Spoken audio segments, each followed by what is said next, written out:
Supreme Court now against the CAA. Please explain to us what was the motivation and what do you want as a relief from the court? The reason of going to Supreme Court was that I had earlier filed a petition asking for a stay on the Citizen Amendment Act. And at that time, the Government of India's council stood up and said verbally that they are yet to frame rules. And so now there's no need for it. Now, when the rules have been framed, there is an urgent need which I felt that we should go to the Supreme Court asking for a stay on the rules. Because if the government starts giving citizenship on the basis of this discriminatory law, then it will be very difficult to turn the clock back.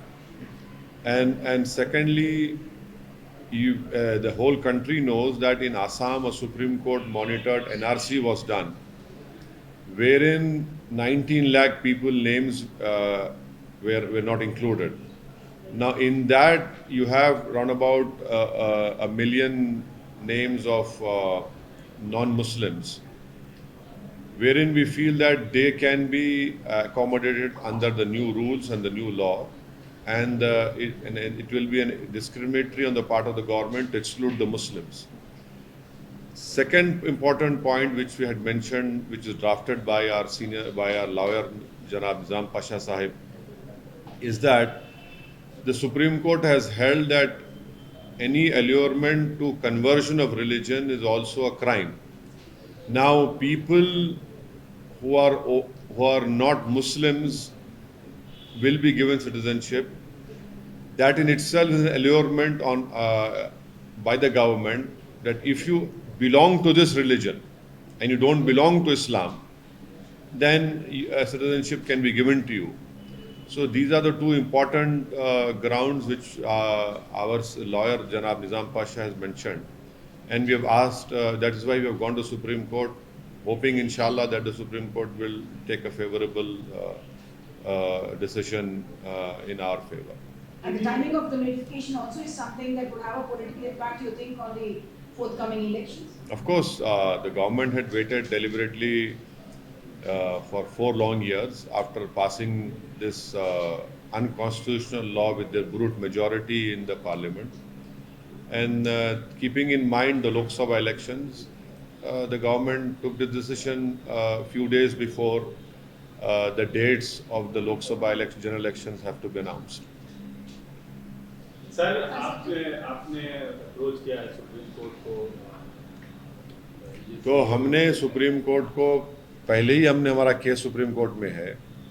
उस वक्त government of India के council ने कहा था कि government of India ने अभी rules नहीं बनाए हैं, तो इसलिए अभी इस पर कोई बहस करना बहुत जल्दी होगा।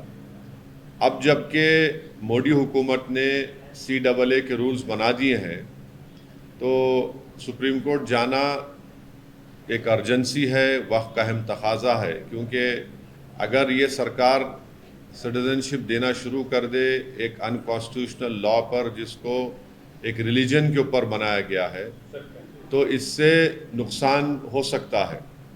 नुकसान ये है कि सुप्रीम कोर्ट मॉनिटर्ड एक NRC आसाम में हुआ जिसमें 19 लाख लोगों के नाम नहीं आए, उसमें से करीब 1 लाख के करीब मुसलमान हैं, बाकी नॉन मुस्लिम्स हैं। अगर आप इस लॉ के उस रूल्स के तहत उन तमाम लोगों को दे देंगे सिटीजनशिप जिनका रिलीजन इस्लाम नहीं है, तो ये बड़ा ही नाइंसाफ़ी होगी उन लोगों के लिए, उन मुसलमानों के लिए जिनका नाम नहीं आया। दूसरा इम्पॉर्टेंट पॉइंट ये है कि सुप्रीम कोर्ट ने 1960s या 70s में एक जजमेंट में कहा था कि अगर कोई एल्योरमेंट आप देते हैं किसी को अपना रिलीजन बदलने के लिए, तो वो भी एक क्राइम है।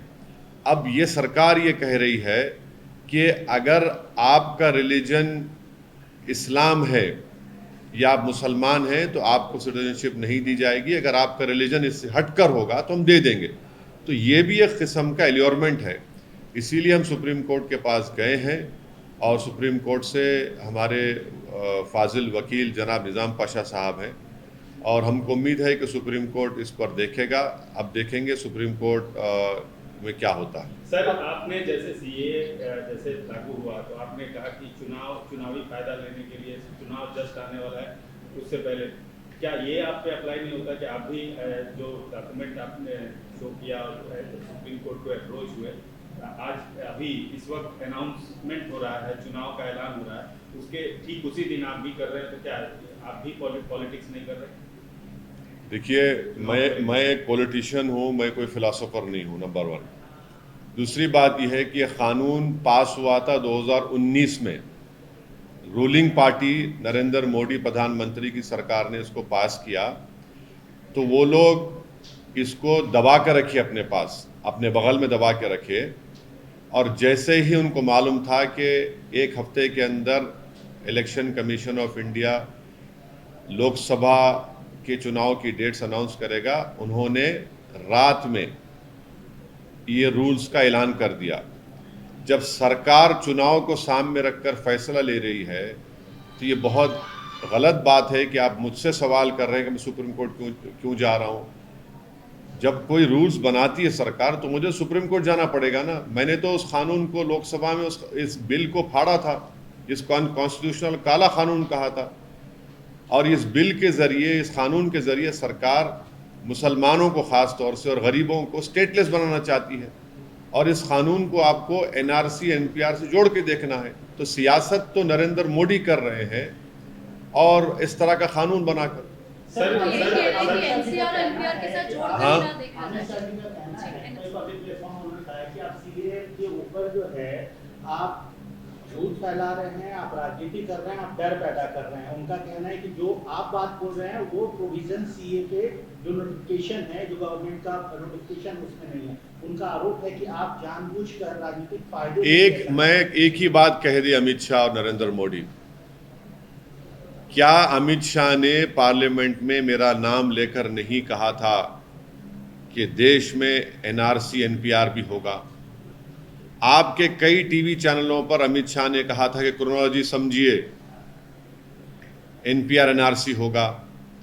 क्या बीजेपी ये कह दे कि आसाम में जो 19 लाख लोगों के नाम सुप्रीम कोर्ट मॉनिटर्ड एनआरसी जो हुआ था, जिसमें 1600 करोड़ रुपए खर्चा किए गए और 50 लोगों ने सुसाइड कर लिया, उसमें हेमंत बिस्व शर्मा जो मुख्यमंत्री कह रहे हैं, वो कह चुके हैं कि जो नॉन मुस्लिम है उनको सिटीजनशिप मिल जाएगी। मुसलमान क्या करेगा? वो एक खौफ का माहौल पैदा कर रहे हैं। मैं नहीं कर रहा हूं। पहले तो सिटीजनशिप का कानून आप मजहब की बुनियाद पर क्यों बनाया?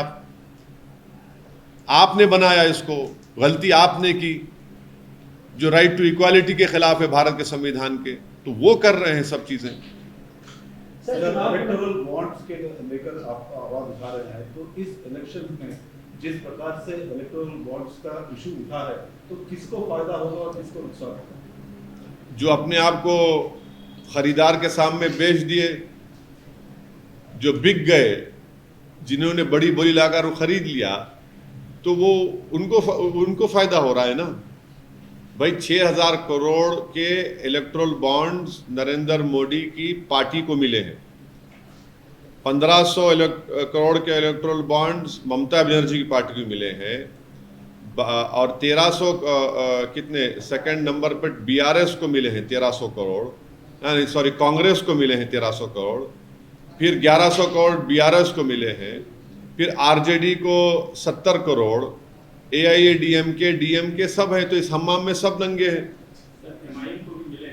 नहीं मिले हैं ना भाई। अगर मिले होते तो फिर बी टीम का आपने हमको तमगा लगा दिया, इन तमाम पार्टियों ने मिलकर, इन तमाम ने हमको बी टीम बना दिया, और नरेंद्र मोदी ने कहा कि आतंकवादियों का साथ देता है। तो मैं ये सोच रहा हूं कि आप तमाम को साथ लेकर, क्योंकि 80% बॉन्ड हैदराबाद में बने, मैं ये सोच रहा हूं कि एक प्ले कार्ड लेकर इन तमाम कंपनी सामने जाकर खड़े हो जाऊं, पूछूं कि भाई मैंने क्या जुर्म किया था, आप मुझे क्यों नहीं दे रहे? हैदराबाद का तो मैं ही हूं, आप सबको दे रहे हैं। तो ये इलेक्टोरल बॉन्ड जो बनाया गया है, इसमें आपको इलेक्टोरल बॉन्ड तो ऐसा नहीं देता ना कि बाज लोग जो है ना, क्या बोलते हिंदी का, पुण्य का काम, पुनियों का काम करते हैं, सदका करते हैं, उर्दू में बोलते, मैं मेरी अम्मा मर गई, मेरा बाप मर गया, मेरे दादा मर गए, चलो 100 लोगों को खाना खिला दो। तो ये लोग तो फ्री लंच नहीं दे रहे ना आपको। अगर कोई लॉटरी वाला 1200 करोड़ दे रहा है तो उसकी लॉटरी उठ गई, समझे आप, क्योंकि वो दिया है। अगर कोई फार्मेसी कंपनी वाले 550 करोड़ रुपए दिए हैं तो सबको दवा लगाएंगे। अगर कोई इंफ्रा कंपनी वाला 1800 करोड़ दे रहा है तो भाई वो तो और प्रोजेक्ट लेगा। फ्री लंच तो है ही नहीं ना कोई भी, इसीलिए सुप्रीम कोर्ट ने उसको अनकॉन्स्टिट्यूशनल करार दिया। सर, चुनाव से ठीक दिमाग में पहले क्या ये बात रहेगी, वोटर्स के दिमाग में ये बात रहेगी कि जैसे वोटर्स के दिमाग में बात डालना पड़ेगा कि भैया आपके पैसे आप ही से लेकर पॉलिटिकल पार्टीज को दिए जा रहे हैं और उसका उनको फायदा मिल रहा है, तो ना आपको नौकरी मिल रही है। देश का जो डेमोग्राफिक डिविडेंड है वो नौजवान है, युवा है, उनको नौकरी नहीं मिल रही है। हमारे पास इतना पैसा नहीं है कि हम अपनी आर्मी को मॉडर्नाइज कर सकें, और पैसा नहीं होने की वह एक वजह है जिसके लिए अग्निवीर लाना पड़ा। मगर पॉलिटिकल पार्टीज को पैसा आ रहा है, देश के लिए पैसा क्यों नहीं है फिर? आप देखते जाइए कि कितने काम रुके हुए हैं। तो इसके लिए यकीनन नौजवानों को, देश की जनता को समझाना पड़ेगा कि कैसे ये काम किया जा रहा है। सर, चुनाव से ठीक पहले जैसे चुनाव आज घोषित हो रहा है, बहुत सारी घटनाएं घट रही हैं। एक घटना आपके शहर हैदराबाद में कल शाम को घटी। पूर्व मुख्यमंत्री की बेटी को ईडी ने गिरफ्तार करके ईडी ले गई, और बीआरएस की तरफ से और पूर्व मंत्री केटीआर की तरफ से भी कई ऑब्जेक्शन किए गए। आपका क्या नहीं, टीआरएस का वर्जन ये है कि उनका अरेस्ट गलत है और अभी कोर्ट में सुनवाई चल रही है, तो देखते हैं कोर्ट क्या फैसला करेगा। मेरी नेक तमन्नाएं उनके लीडर के साथ हैं। नहीं, जो ईडी का जो रुख देखा जा रहा है इंटायर इंडिया, तमाम विरोधी पार्टियां, जो बीजेपी की विरोधी पार्टियां या केंद्र सरकार का जो विरोध कर रही हैं, वो ये कह रही हैं कि ये सब जो सेंट्रल एजेंसी है ये फ्रंटल ऑर्गेनाइजेशन की तरह काम कर रही है बीजेपी की। आपका क्या कहना है? पूरा देश देख रहा है, मैं भी देख रहा हूँ, आप भी देख रहे हैं, तो नई बात क्या है, हो रहा है ये। नहीं, आप उनको चर्चा करके बुला हाँ? For successive terms, you have represented Hyderabad. Now the BJP has brought in a political debutant who is accusing that you did not allow the jobs to come to the youth of Hyderabad. You did not allow the development of Hyderabad. I would like you to react to that. Well, every party has to contest the election, and there is nothing surprising in what BJP is saying. The only shocking part is that Mr. Narendra Modi had promised that he will give 2 crore jobs a year. Has that been fulfilled? Mr. Narendra Modi talks about making India the 3rd largest economy, but can Mr. Modi say what is the per capita income? Where are we at per capita income? At 150 number. So this is the important point. These are very important points. And thirdly, Mr. Narendra Modi's government has not been able to stop the PLA from occupying 2,000 square kilometers of our land. Out of 55 patrolling points, we have lost round about 15. This was said by the present SP of that area. So, and these are the inflation is an issue. Why is it that before elections petrol and diesel prices kind of decreased? Why didn't you decrease it, let us say 3 months before, 4 months before? And it proves my point that this nation requires elections every 6 months. This nation does not require one nation, one election. This will make any government dictatorial, which they are, and it will violate federalism, which is part of the basic structure of our constitution. This is a political novice who is being now fielded by the BJP against you. How can I control it? You know, how can I pick and choose? No one can pick and choose their opponents. Whoever is a candidate, we have to contest against them. That's it. It's going to be the same for everyone. Sir, Now, आप you कह रहे हैं have sir, आप कह रहे हैं you have कि extended a hand of Huh? friendship. You have extended a hand of friendship to the Congress government here, to the Chief Minister here as well. Are you hoping that their help will also be required for you to fight this election in Hyderabad in terms of the kind of candidate that they put up here? As a candidate, I require help from everyone, including from you. You know, from people, every voter, I require help. Then only, any party or a candidate can win. How can I say that I will not take help from him or not take help from him? And why would I not welcome help from anyone?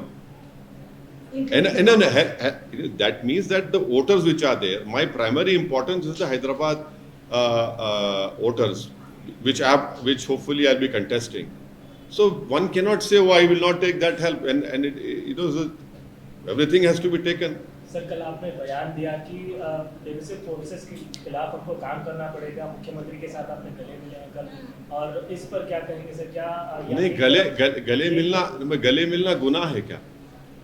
हरे रंग में सफेद भी जुड़ना है। हाँ, हरे रंग के ऊपर सफेद अरे भाई, तिरंगे में हरा भी है, सफेद भी है, सैफरन भी है। अरे नहीं, नेशनल फ्लैग में सब रंग है। आप लोग देख ही नहीं रहे नेशनल फ्लैग को। अच्छा, मेरे को हरे से क्यों जोड़ रहे आप? ये बोलिए आप। मैं तो सफेद शेरवानी पहना हुआ हूँ, हरे से जोड़ना क्या मतलब है? मुसलमान है तो हरा ऊन। अरे भाई, ये अब ऐसा हो गया तो क्या तरबूजा मेरा है, खरबूजा आपका है क्या? संतरा आप? कांग्रेस के साथ इक्वेशन कैसा बन रहा है सर? सर, कांग्रेस के साथ आप जो है अभी कांग्रेस के चीफ मिनिस्टर और कांग्रेस के रेवंत रेड्डी के साथ काफी स्टेज शेयर देखिए, कर रहे हैं। दोनों एक दूसरे की तारीफ कर रहे हैं। कहा यह जा रहा है कि पहले आपकी दोस्ती बीआरएस के साथ थी, अब कांग्रेस के साथ आपकी दोस्ती। देखिए, एक बात सुनिए, तेलंगाना को मजबूत करने के लिए, तेलंगाना में अमन को बरकरार रखने के लिए, तेलंगाना में फाशिस्ट और कम्युनल फोर्सेस को रोकने के लिए, ये हमारी एक अखलाकी जिम्मेदारी है, नंबर 1। और हम पिछले 10 साल से भी करते आए, अभी भी हमको करना है। इसलिए हैदराबाद हो या तेलंगाना, वहाँ पर कम्युनल राइट्स, ये सब चीज़ें नहीं हुई।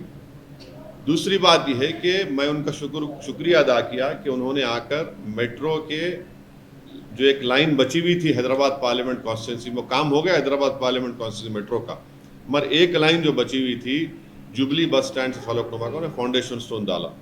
और दूसरा, उन्होंने मिरालम के पास एक ब्रिज का भी उन्होंने मंजूरी दी। तीसरा, मेरे कॉन्स्टिट्यूंसी में रोड वाइडनिंग के लिए उन्होंने 200 करोड़ रुपए दिए, मैं उनका शुक्रिया अदा किया। तो इसमें बुरी बात क्या है? डेवलपमेंट होना चाहिए ना तेलंगाना में, हैदराबाद में, तो इसमें बुरा क्या है? देखिए, हाँ, वो आप लोग बोलते थे अमित शाह, अब आप अमित शाह के जबान में बोल रहे हैं। मैंने आरोप प्रति आरोप तो चलते रहता है ना। इलेक्शन है, तेलंगाना की आवाम ने उनको सत्ता दी है, तो हमको रिस्पेक्ट करना पड़ेगा, और हमको हैदराबाद को आगे लेके जाना है। तो मेरी कॉन्स्टिट्यूंसी में डेवलपमेंट के काम हो रहे हैं। सर, आप कह रहे हैं आप क्या कांग्रेस के साथ आप आगे बढ़ रहे हैं, कैसे समझे? पहले आप बीआरएस के साथ आपकी दोस्ती का हाथ था। देखिए, Or is it about the bigger danger of BJP that you want to keep out so you can join hands? देखिए, आगे तो बढ़ना है, पीछे तो हटना नहीं है। आगे तो बढ़ना है, पीछे कहाँ हटेंगे? पीछे हटने का नाम असदुद्दीन ओवैसी है ही नहीं। आगे किसके साथ बढ़ अरे आगे बढ़ना है ना। आगे बढ़ेंगे ही तो हर पॉलिटिकल पार्टी आगे बढ़ती है ना। नहीं, किसके साथ? अरे आगे बढ़ेंगे भाई, किसके साथ बोल? तो हम में काबिलियत है, हम खुद आगे बढ़ रहे हैं। यहाँ तक हमारा जो सियासी सफर रहा है और आगे भी रहेगा, तो उसमें हमारी कोशिशें रही, मेहनत रही, लोगों का साथ रहा, और रहेंगे, आगे बढ़ेंगे। कितने सीट आप अब तक, क्योंकि अभी चुनाव के डेट डिक्लेयर हो रहे हैं, तो आपने भी सोचा होगा कि देखिए, स्टेट में, देखिए, औरंगाबाद से इंशाल्लाह इम्तियाज जलील साहब लड़ेंगे, किशनगंज से अख्तरुल ईमान साहब जो हमारे बिहार के अध्यक्ष लड़ेंगे, हैदराबाद से इंशाल्लाह पार्टी असदुद्दीन ओवैसी को टिकट देगी। इससे हटकर भी बिहार, यूपी, महाराष्ट्र में हमारे वहाँ के पार्टी प्रेसिडेंट्स डिसाइड कर रहे हैं, आपको बता देंगे। 11 सीट की बात हुई बिहार में, उस पर क्या? हाँ? 11 सीट की मांग की है बिहार यूनिट ने आपसे। तो हाँ, वो लोग डिस्कस कर रहे हैं, मैं उन पे छोड़ा हूँ, वो बताएंगे आप। सिकंदराबाद से आपकी पार्टी लड़ रही है, वही बताएंगे आपको, देखेंगे। अच्छा सर, आपकी अपोनेंट हैं, आपके कॉन्स्टिट्यूंसी में काफी घूम रहे हैं, बीजेपी से उनको टिकट मिला है, उनका सीधे सीधे आप पे आरोप है कि आपने ओल्ड सिटी को जानबूझ के पिछड़ा रखा, डेवलपमेंट नहीं किया, यूथ बेरोजगार हैं, ये सारे आरोप वो लगाते चल रही हैं, आपकी कॉन्स्टिट्यूंसी में घूम रही हैं। नहीं, देखिए, पॉलिटिकल हम पार्टी के अपोनेंट है, अब जाहिर है अचानक इलेक्शन से पहले आ गए तो कुछ बोलना पड़ता है, तो बोलिए, कोई बात नहीं। आरटीआई डालिए, आरटीआई से मालूम हो जाएगा आपको कितने डेवलपमेंट के काम हुए नहीं हुए। बुनियादी सवाल ये मुल्क जानना चाहता है कि 10 साल में नरेंद्र मोदी की सरकार ने भारत के जो युवाओं का जो डेमोग्राफिक डिविडेंड पूरे विश्व में हमारे पास है, उनका मुकद्दर बेरोजगारी क्यों बना दिया। देश ये जानना चाहता है कि इलेक्टोरल बॉन्ड में 6,000 करोड़ रुपए कैसे बीजेपी को मिले और इसका इस्तेमाल कैसे हुआ। देश ये जानना चाहता है कि जिन्होंने आपको दिया है, आपने उनको क्या क्या नहीं दे दिया है। हाँ, आपने एक बॉन्ड उनको दिया तो आपने उन पर एक बार नहीं कई चीजें उन पर वार दी आपने। तो ये देश जानना चाहता है कि 2000 स्क्वायर किलोमीटर 56 इंच का सीना रखने वाले प्रधानमंत्री चीन को क्यों छोड़ दिए जमीन। वो क्या बताना पड़ेगा उनको। भाई बीजेपी के पास जो 6,000 करोड़ रुपए आए हैं, वो तो मिनिस्ट्री ऑफ सोशल जस्टिस का पूरा बजट है, मालूम आपको। 6,000 करोड़ बीजेपी के पास है और देश के नौजवान की जेब फटी हुई है। 6,000 करोड़ बीजेपी के पास है, 1,500 करोड़ ममता के पास है, 1,100 करोड़ कांग्रेस के पास है, 1,000 करोड़ टीआरएस के पास है, डीएमके के पास है। देश के युवाओं के पास क्या है भाई, ये सवाल है। सर वो तो फर्जी वोटों की भी बात करी है कि लड़ेंगे सर। हाँ, पश्चिम बंगाल लड़ेंगे सर। अभी अरे आप सभी अभी दो कैसा होगा। ममता दीदी को चोट लगी है, उनको मैं अरे भाई क्यों नहीं यार, किसी से पर्सनली हेट्रेड क्यों होगी। हम हमको हमारे बेस्ट विशेस उनको देते हैं और अल्लाह करे जल्द से जल्द सेहतमंद हो जाए। Sir, do you think the India alliance stands a strong chance against Narendra Modi? Locally, you are the strongest. I have said very clearly that Hyderabad, people of Hyderabad Parliament constituency and Telangana and people of Seemanchal will vote against this unconstitutional religion-based law, discriminatory law, that is CAA. That is what I have stated. The rest, I am not part of that alliance, so I cannot speak on their behalf. Sir, but as somebody with national ambition, you are Are your contesting doors in other open? states as well. As somebody with national ambition who's contesting in other states, what is your view? What do you think about the India alliance? You don't have to. No, I see. Don't reduce me to the level of some political analyst who has no work to do, who sits every day at the TV channels and gets something in return. I cannot stoop down to that level.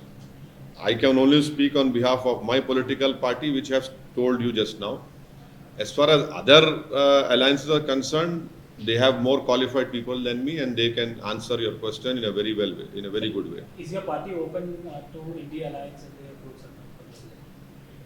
अरे भाई आप मेरे दरवाजे में दारुसलाम में आके दारुसलाम में दरवाजे है ही नहीं, ओपन ग्राउंड में मेरा दफ्तर है। स्वागत करते हैं सर। अरे इम्तियाज जलील ने तो एक नहीं 2 मरतबा बोला महाराष्ट्र में, अख्तरुल ईमान बोले किशनगंज में, और क्या बोलेंगे। सर अब सीए को एनआरसी और एनपीआर के थ्रू जोड़ने की बात कर रहे जी। हैं, लेकिन अभी हाल ही में अमित शाह ने जो इंटरव्यू दिया था वहां पे उन्होंने कहा था कि there is no provision for NRC in this law and this law will not take away anyone citizenship. देखिए कितना झूठ बोलते हैं। अरे झूठ की भी तो कोई हद होनी चाहिए मेरे भाई। ये सिटीजनशिप एक्ट में बन रहा है ना, एनपीआर एनआरसी भी सिटीजनशिप एक्ट का है। आप रिलीजन के ऊपर सिटीजनशिप दे रहे तो रिलीजन के ऊपर छीन नहीं सकते क्या आप? क्या अमित शाह ने लोकसभा में मेरा नाम लेकर नहीं कहा था कि ओवैसी जी एनपीआर होगा, एनआरसी होगा? नंबर 1।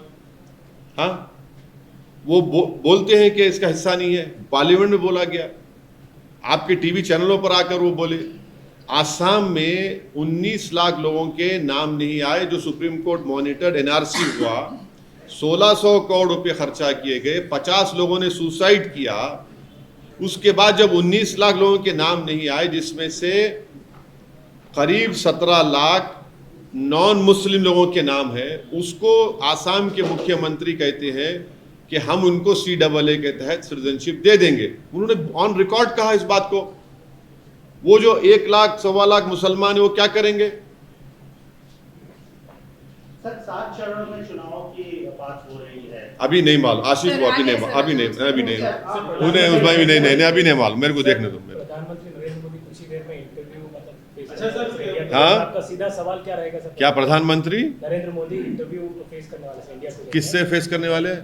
इंडिया अरे आपके चैनल पे जा रहे, मेरे चैनल पे आ रहे, तो क्या आपका सीधा आप? सवाल- मैं एंकर हूँ? आपका कोई अरे मैं सीधा एंकर सवाल- हूँ, मैं एंकर हूँ। आपकी तरफ से सवाल- अरे क्या आपके छोड़ो सवाल- छोड़ो यार, मैं एंकर हूँ क्या थोड़ी? एमआईएम 3 सीटों से आगे बढ़ के अरे मैं आपको बोल दिया हूँ, आप भी बोला हूँ फिर। नहीं बताया सर। नहीं अभी मैं तो कहा हूँ ना कि बिहार, उत्तर प्रदेश, महाराष्ट्र के हमारे पार्टी के प्रेसिडेंट इस पर फैसला लेंगे और आपको बताएंगे।